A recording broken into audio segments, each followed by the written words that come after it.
The United States achieved a breakthrough over issues holding back the implementation of a landmark civil nuclear deal between the two countries. While the details are not out completely, Obama and Modi held a joint press interaction following delegation-level discussions. President Obama said deepening ties with India will remain a top foreign policy priority for his administration. He says we are going to be able to become strong and reliable partners for the people of Afghanistan. India and America are natural global partners. We made substantive progress, said President Obama. Today, we have achieved a breakthrough in understanding on two issues that are holding up the ability to advance our nuclear cooperation.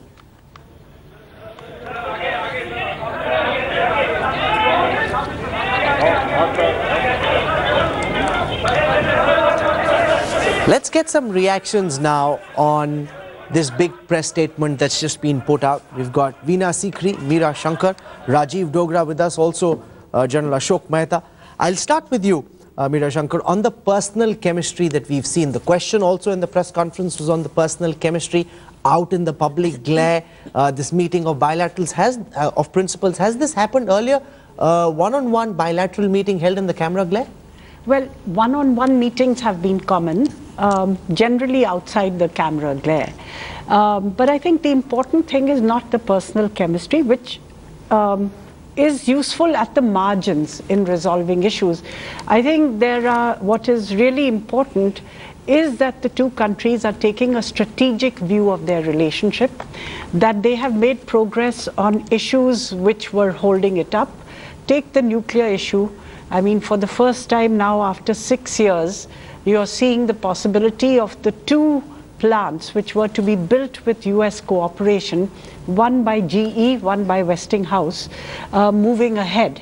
Because Prime Minister Modi said, you know, we are moving towards commercial cooperation and operationalization of these. The two issues which had held up this process was one, the question of the liability of the equipment supplier, because US companies felt that if they are subjected to open-ended liability, then it's not commercially viable for them to actually engage in this business.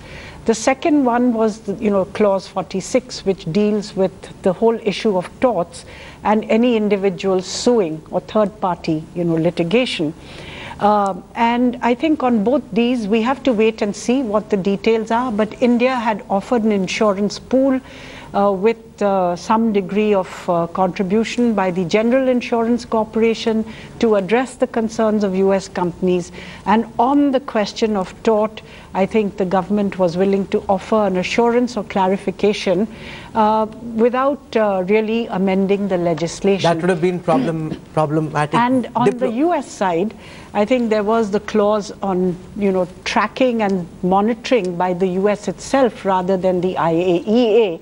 And what you announced just now was that this agreement or this breakthrough on the nuclear issue will be operationalized once the US withdraws its tracking clause. So which means that they have agreed. The irony is that the BJP was the lead party in the opposition that inserted the clause that created the problem in the first place. Somewhere former Prime Minister Manmohan Singh will be sitting back and smiling this evening. Well, I think the BJP at the same time has also managed to get this operationalization without any amendment of India's own legislation. I think that's a substantive point, because that even the opposition in India, the Congress, has opposed that.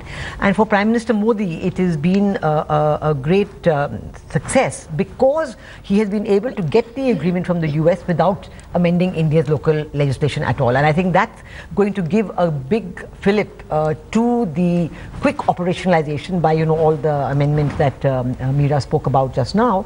And I think that is a great step forward. I think the issue on counterterrorism also is a great step forward. I think that shared view on counterterrorism, the technology to come for increasing India's capability in the area of counterterrorism, monitoring and so on. I think that is a great area of cooperation. And also with this is linked with the whole issue of Afghanistan in the post-US withdrawal phase.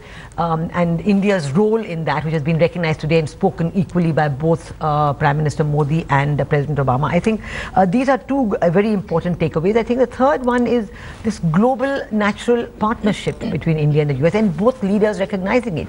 President Obama was saying that it's a 21st century, it's a key to the success of the 21st century. So I think this recognition of the realignment, strategic realignment, I think this is very much in keeping with India's policy of non-alignment. I don't think there's any change in that, because we're talking of partnerships. We have a strong partnership with Russia. It's been elevated to the level of a global partnership. A global partnership. Vajpayee started by saying they're natural partners. That's now become a global partnership. A global partnership with both countries accepting it and working together to implement it. And I think the other area in renewable energy, that's because climate change is something that Prime Minister Modi spoke about with great and he said feeling. There's no pressure on us, but we're still willing to go the extra mile. Yes, because and in renewable energy, if you look at two aspects, again one linked to technology, clean coal technology I think is very important. If we're able to get that from the US, we'll be able to continue with our focus on coal, which is going to remain in the foreseeable future, even though we're going to up the percentage of solar energy and maybe even nuclear energy in our energy mix. But if we get the clean coal technology, that will be fantastic, and also solar energy. So that's a very important commitment by Prime Minister Modi, that every Indian home that is off the grid must get a solar set, so that they're able to access electricity. So I think this commitment, and you know, President Obama spoke about this, energy for every home, health, the health move, a bank account for every person. These are President Obama's appreciation of Prime Minister Modi's programs in different sectors. So I think to this I would add one element, and that is the defense sector, which is going to be very important. You know, you have the nuclear deal, then you have a new defense cooperation agreement to replace the old defense framework agreement. Because when Obama is watching our Republic Day, and most of the armaments tomorrow will be Russian made. And the fact that we are trying to actually concretize opportunities under the Defense Technology and Trade Initiative for co-production, co-development and so on. So that would be another major area. And of course, counter-terrorism, where, you know, I think there is a convergence for both countries. And within the larger Asian region, where there is, you know, both countries would like to see a balance in Asia, which does not allow the rise of China to, you know, pose a problem for the stability and prosperity of Asia in future. Okay, I want to bring in Smita Sharma. She was at the Hyderabad House covering this press conference for us. Both the leaders said that the nuclear deal will be operationalized. We're still looking for specifics on what has been agreed upon. Do you have details, Smita?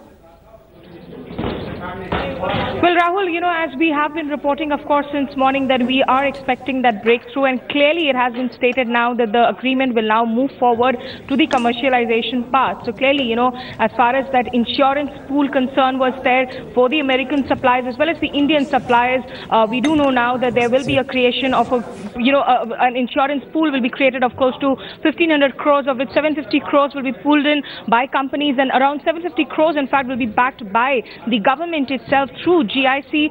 Also on the section 46, you know, which the Americans thought was an administrative clause, really, there will be assurances given in from the Indian side saying that the suppliers, of course, in the case of a latent or patent defect, will not be liable for an unlimited compensation. Also, we saw that, of course, that tracking clause is now gone. The US has agreed, in fact, to step down, because in a way that was also undermining the US's backing of India in the nuclear suppliers group and all the other export regimes, where they have, of course, been vouching for India's clean non-proliferation record, really. So, you know, these are, in fact, the issues that have been sorted out over the Chai Par Charcha that we saw in Hyderabad House launch. And let me just tell you and the viewers right now, Rahul, in fact, that even as we speak, the Man Ki Baat radio program recording is still on in Hyderabad House, which President Obama and Narendra Modi are recording today. This will, of course, be broadcast on Monday. But President Obama, before he heads out to Rashtrapati Bhavan for the presidential banquet tonight, right now, in fact, recording, you know, those answers to questions that have poured in through various forums, including Twitter, Facebook, and that MyGov website as well. Rahul? So tell me, Smita, how did they decide which journalist gets to ask a question? Why did our Why did the Indian journalist ask such a soft question? Why was there no question on Hafiz Saeed, getting the American president to commit in public on whether America would bear pressure on Pakistan to act against Hafiz Saeed? Is this something that was orchestrated or strung together by the Ministry of External Affairs? Was that a precondition? Well, Rahul, I can say that I'm completely clueless, because initially we were told that there would be no question and answer at all, in fact. And it's only when the American press came in here and we got to speak to them that we learned that really, that there would be some questions that would be taken in. And in fact, we saw the American correspondent ask a question on Ukraine, the situation in Ukraine and the American intervention, the situation in Yemen and America's position on it. Really, she asked that question to Narendra Modi, in fact, on if India would be influenced on the issue of climate change and perhaps given to a bilateral pact with the US, maybe something along the lines of US and China. On what basis he really picks up questions, we do not know. And of course, what question an individual journalist asks, I think is that journalist's prerogative, Rahul. Okay, we're going to slip into a break. Seema Sirohi is joining us. She's traveled all the way from the United States to cover President Obama's visit. We've also got Rajiv Dogra with us, General Shankar Prasad, General Ashok Mehta. We've got a lot of analysis coming in. We'll play out reactions to this big joint press conference and what this means. You're watching Namaste Obama. Joining us now is Seema Sirohi, who's traveled from Washington to cover the Obama visit. What is the American media making of the American president's visit? In the one chance the AP journalist had, she asked a question about Yemen and Ukraine. India and the United States not on her priority. How's it been in the American media generally? See, generally the American media tends to cover what's in full crisis mode, and nothing else exists for them, whether they are on travel with the president or whatever. So perhaps the AP journalist was just reflecting that narrow obsession. In fact, one AP journalist in Washington said on CNN that this Obama visit is only to go see the Taj Mahal. And a march past. And a parade. So that was such an ill-informed comment that I just have to say that she was not following her beat properly. Because US-India relations, there's lots going on, but you have to bother to find out. But if you're only covering the most immediate crisis, whether it's ISIS, Yemen, or whatever is happening, then you don't have time to learn about. No, but I know for a fact that all the American stations had cut live to this joint press conference. But is India on the radar at all? Does this visit by the American president matter in the American ecosystem, or is it just one of those things that are happening? Well, I think it matters. It matters greatly because over the last few months, the buzz about India has reached the United States in a major way. The US business is again showing an interest. If the US media are behind the curve, it's nobody's fault. It's their own fault. So I think there's a buzz. The administration is taking a keen interest once again. I recognize that over the past 2 years, the relationship had fallen off the radar screen, and for various reasons, But now it's back on track. Well, all the key questions, whether it is on Hafiz Saeed, whether it's on Richard Headley, none of them posed another big wasted opportunity in that sense. Now, we're slipping at a very quick break. We return in 2 minutes and we resume the thread of this conversation when we come back.